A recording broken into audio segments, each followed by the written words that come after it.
Welcome to this week's Fireside Chat with Jesse. I am joined today by Lisa Whitehead, Vice President of Sales and Service at First Foundation. Thank you for joining me, Lisa. Thanks for having me. I appreciate the invitation. No, absolutely, especially in working from home. I understand, trials and tribulations. Hopefully there's no distractions on my end, but I can't promise anything. So. Same here. I have another person in the house, and so well, hopefully it'll all stay quiet. Perfect, Lisa. And for those people who might not be familiar with yourself, do you mind just kind of discussing your career to date in equipment finance? Sure. I have been in the industry for over 30 years. I jumped in feet first in a sales position for the equipment leasing arm of Avco Financial Services, which, if anybody is old enough to know Avco Financial Services, they were known for furniture and appliance financing for consumers, and they decided to jump into equipment finance. So I was recruited and worked for a few months in the Seattle-Tacoma area, and then was moved to Southern California to run a customer service group, at which point then I worked with the credit manager to develop a broker division. And in 1989, I jumped into the broker/originator world, and I worked in that up until 5 years ago when I joined First Foundation Bank. My role at First Foundation is as a liaison between our third-party originators and the team that does all the equipment financing within First Foundation Bank. We are actually a department of the bank and not a wholly owned subsidiary of the bank. And we were brought on to help to grow the commercial and industrial lending group within First Foundation. Well, perfect. I guess while we're on the topic of First Foundation, so a little bit of the company history, the tickets that you guys go after, like markets served. Sure. First Foundation Bank itself was actually founded in 2008 as an offshoot for a wealth fund based in Newport Beach, California. In 2014, the bank assets got large enough that the FDIC told us or recommended that we diversify our portfolio out of primarily commercial real estate. And at that point, the commercial and industrial lending team was born. And the president of the bank, Dave DePilla, was familiar with equipment finance and knew how that could be a growth engine for a commercial and industrial lending team. And in 2016, the equipment finance team was born. I joined the team in late 2016 to grow the third-party originator network. We do not have any of our own sales force. About 90% of our business comes from outside of the bank, from third-party originators. We call them TPOs or brokers, and then we do get some referrals from our commercial and industrial lending team. Our minimum transaction size is $20,000, and we can go as high as $5 million with a full financial package if they're located in the 13 Western states. So we have an app-only program to $300,000. We have a what we call a modified app-only program to $400,000, which just requires 1 year financials. And then we have full financial packages available up to $5 million. We'd be considered an A lender, and we're generalists. We do all types of equipment, all types of industries, as long as the equipment is essential to the business and the business qualifies. So what's that like, going from like an individual broker now to almost like an aggregator where you work with all of probably your, I guess, former competitors? But then again, I like this space because even though you compete, you're still friendly for the most part. Right, and especially in Southern California, we're so tight in Southern California. There's so many lenders and brokers in this area that we are one big competitive family, to say. And I love working on this side. When I was approached by Mike Mayfield and Steve Tidland at my previous company, and they outlined their plans for what First Foundation was going to be able to offer originators, I was super excited about what they brought to the table as a new lender. And in working with them for a few months, I learned very quickly that they could definitely grow their business by having someone who understood the broker business better. All the people that at that time were on staff had never worked for a third-party originator. They all came from a bank environment. And I brought to the table all that experience of having worked for a third-party originator. What I had to learn is how to fit within the FDIC regulations and the bank regulations when dealing with equipment finance, because we are, as everyone knows, a little different than a traditional bank in equipment finance. And melding those two worlds together has been fascinating over the last 5 years. And I'm sure there's always something new that presents itself, and you're like, come on, now what? Oh yes, absolutely. It's been, they want what and why? So yeah, it's been interesting, and it's great because I can bring the perspective of I understand what it takes to get a deal in the door. I understand what it takes to garner the trust of a borrower, and I try really hard to make sure that the originators keep that business and grow that relationship with the borrowers, and that we can help them do that. Nope, absolutely. So I have something here I'm going to show you. And I didn't warn you that I was going to show you this, but I have this in my presence. See, I haven't gotten my hard copy yet. I'm using a digital copy. All right. Well, there you go. On my desk. Yeah, there we go. Congratulations. Obviously, you have several friends that are on this cover as well. I mean, come on, look at that. I mean, come on, Marcy, like really? I know, I know that's what my boss said. How come Marcy got good billing? I said, have you looked at her? She's beautiful. What do you expect? So I'm lucky. I mean, I'm so lucky. I'm in great company both this year and previous years. And I have to say, I have really lucked out in this industry. Yes, this industry has always been very male dominated because it is finance. But very early on in my career, I was mentored by men who believed that women should be heard and should be in positions of authority and had the ability to be in positions of authority. I worked for men who had women as senior managers, and I worked for women who were business owners. So I have some great examples throughout my career. I didn't feel like I was breaking through a glass ceiling because I always was lucky enough to be surrounded by amazing, strong, dynamic women, and they have mentored me and led me through my career. And I am very lucky in that respect. Well, that's fantastic, and congratulations once again for that. Thank you. For that designation, and you know, I think this is the third year that they've put this out, and it's nice to kind of see some of that or hear some of that kind of, I guess, progressive leadership where some of your leaders in the past have kind of seen that, where they're like, well, why does it matter? Let's put the best people out there and let them grow. Yeah, and I think being in Southern California, in the industry in Southern California, that's helped too, because we are a little maybe more progressive than when the industry first started. And then I just have this personality to kind of bulldoze my way to wherever I think I can. So there's that too. No, I mean, I think of some of the, I don't know, I mean, Amy's there. I know she runs Pacifica Capital.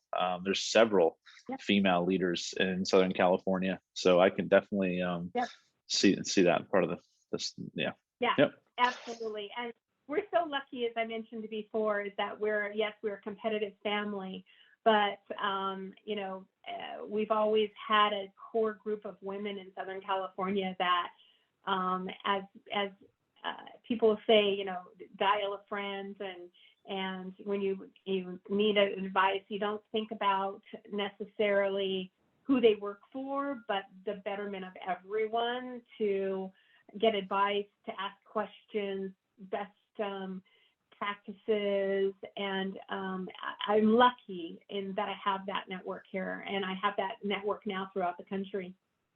Well, and that's one of the things that I try to stress on this program is, some of the benefits that people get when they get into this equipment finance industry. Um, Mhm. and where I was going to go with my next question, where it's like, the trade associations, and what value that they bring to First Foundation and yourself. Some of the relationships that you have with individuals in this industry almost feels like a second family. Yeah, I want to say that was probably on display when we were there in November, between the EFC event, and then I think there was 120 people at yeah, networking event afterwards, and it was yeah, great. yeah. Yeah, I have always been very involved, and I've worked for companies that were involved in let's see, Western Association of Equipment Finance Lessors, that when ended up being UAEL, which ended up being NFA, I don't know, but I always have had that industry, and I've always worked with people who felt that associations were valuable. And as a group, we bring so much to small business owners.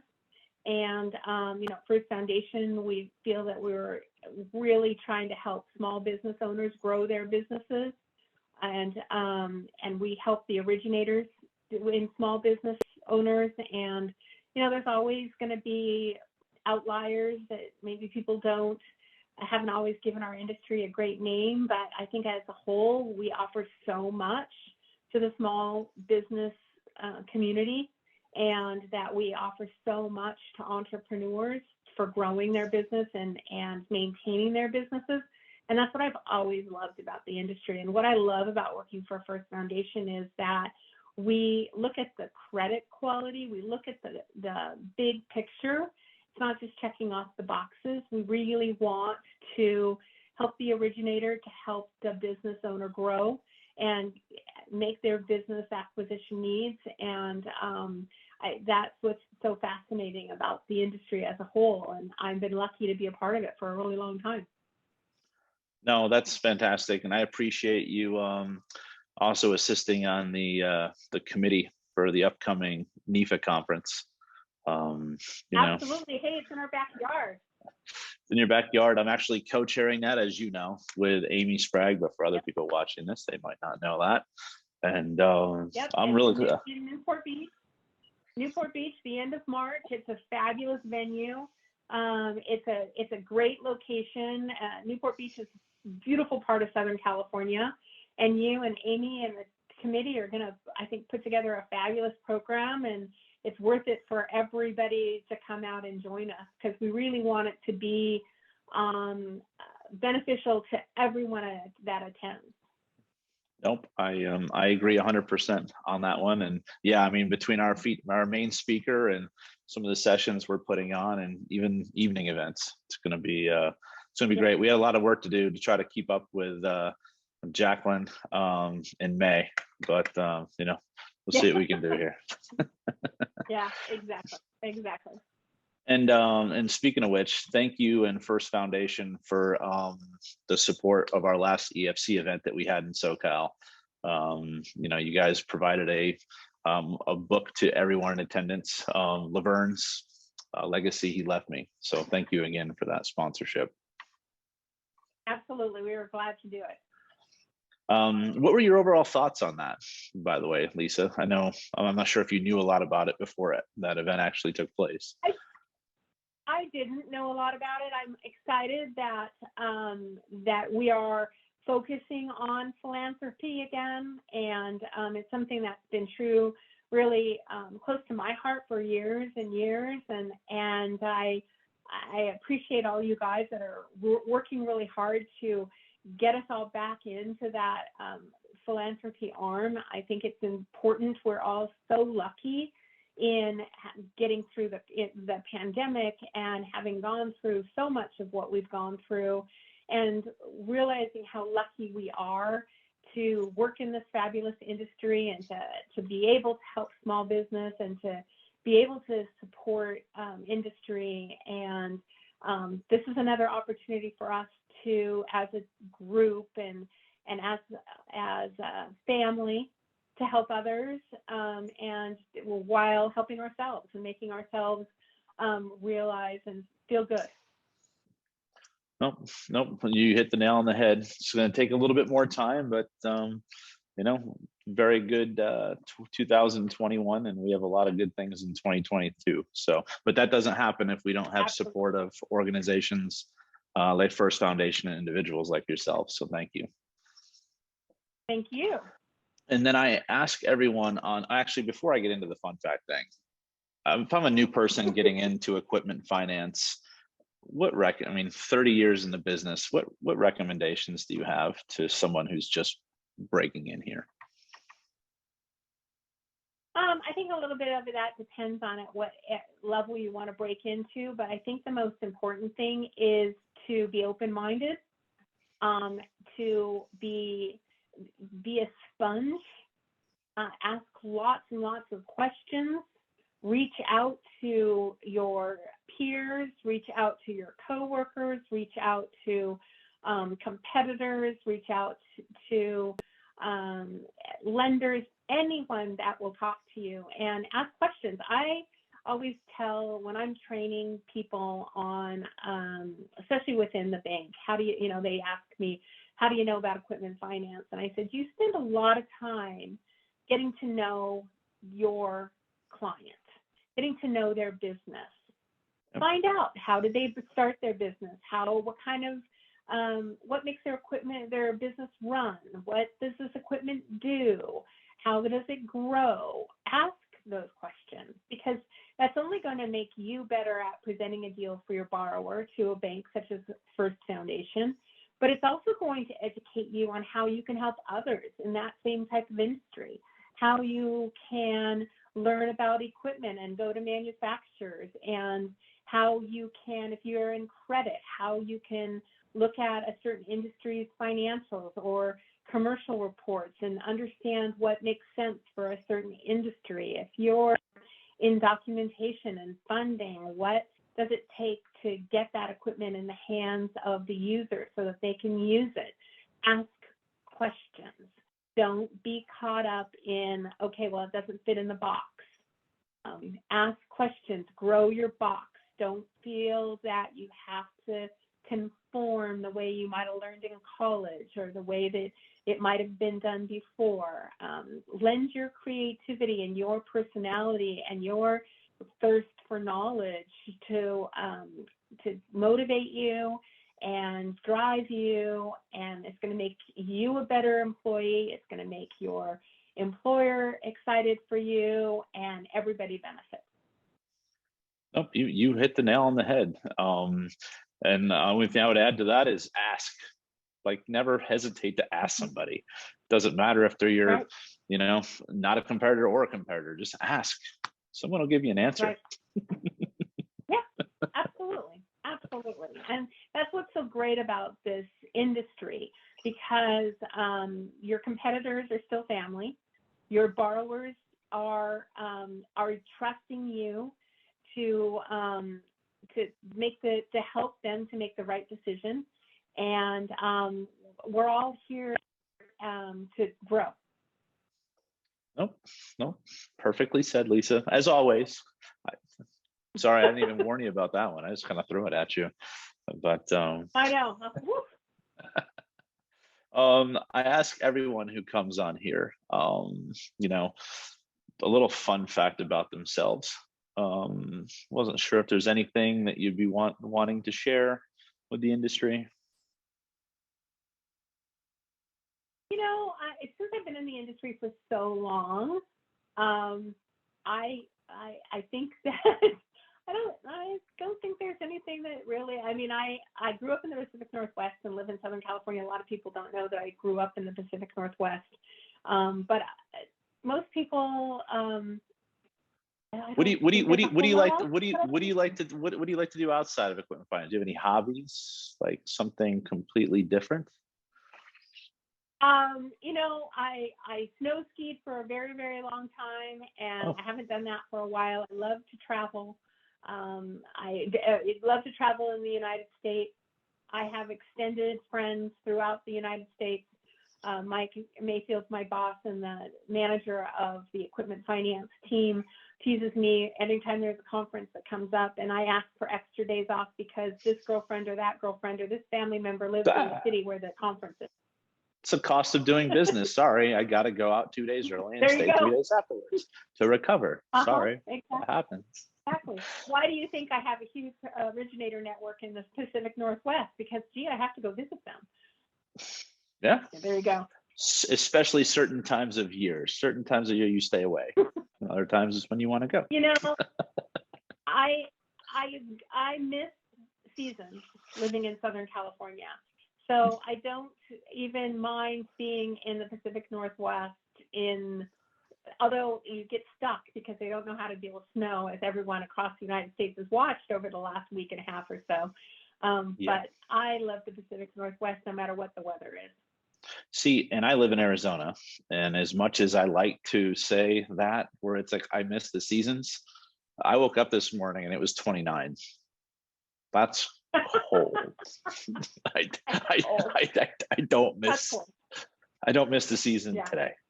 January 3rd. No, don't miss the season. No. And it's cold even for Arizona. It doesn't get that cold here. Nope. Just so kind of in closing, I know you talked a lot about First Foundation. Of all the different funding sources to do business with, why First Foundation? Because we are, yes, we're an A lender, but we look outside the box. We take each deal with its merits as much as we can. Yes, we do have our guidelines, but they're guidelines. My business development officer and I, my business development officer is Albert Royale. We will pick up the phone and talk you through how best to present a deal, if the deal makes sense, if the deal doesn't make sense. We have probably over 100 years of total experience between our funding team, our credit team, and our sales and service team. Albert and I both come from the originator world, so we understand how hard it is to get a deal in the door. And we sympathize with that, and we empathize with that, and we will work really hard to help get those deals funded as the best that we can. And being an A lender with lower rates, yes, our guidelines are a little conservative, but we know how to work within our boxes, and we're here for anybody who, and we always get compliments about how we always pick up the phone. We'll pick up the phone if you call us. Oh, thank you very much for that, Lisa. And I really appreciate your time today. I'm sure we'll be talking about the conference in the next couple of weeks here, but once again, Absolutely. Thank you for joining me, and look forward to seeing you soon. Thanks, Jesse. I appreciate your time, and don't hesitate to reach out to us again. Absolutely. Talk soon, Lisa. Take care. All right. Bye, Jesse. Bye.